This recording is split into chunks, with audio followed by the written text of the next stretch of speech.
যারা তুলবেন বাজার থেকে, বাজারের বাইরে চাঁদা তুলতে আসবেন না কালকে থেকে, বুঝছেন? বাজারের বাইরে কোনো চাঁদা তুলতে আসবেন না, কোনো চাঁদাবাজি চলবে না দেবিদ্দার। আপনি শুধুমাত্র বাজারেরই যারা নিচ্ছেন, বাজারটা হচ্ছে শুধুমাত্র কাঁচা বাজার, শুধু কাঁচা বাজারে এদিকে যদি আসেন, মানুষ যদি ধরে আপনারা পিটায় পুলিশের হাতে তুলে দেয়, আমাদের কিছু করার নাই, কারণ চাঁদাবাজরা সবাই ধরে পিটাবে, বুঝছেন? হ্যাঁ, হ্যালো,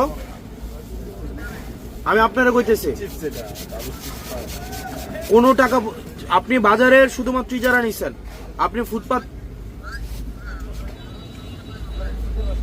আপনি কারে কারে কইতো বাজারের লোককে আপনি চাঁদা তুলতে আসেন প্রত্যেকদিন, আবার বাজারের লোককে বলবো কেন?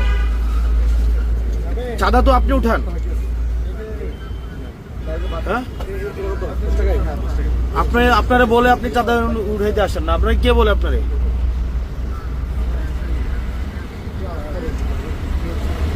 কোন ডিলার?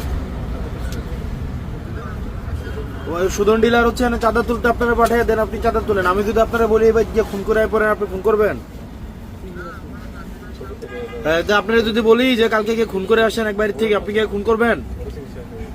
তাহলে সুদন ডিলার যদি আপনারা চাঁদা তুলতে পাঠায়, আপনি কি চাঁদা তুলবেন? তাহলে আপনি চাঁদা তুলতে পাঠালে আসবেন কেন? আপনি কালকে থেকে যেন না দেখি। আর এখানে দোকানদার আপনারা যারা আছেন, কালকে যদি চাঁদার জন্য আসে বাইন্দা রাখবেন, একদম। যে চাঁদা তুলতে আসবে বাইন্দা, এই জসিম নিয়ে নাম ওনারা বাইন্দা রাখবেন, বাইন্দা পুলিশ খবর দেবেন, বুঝছেন?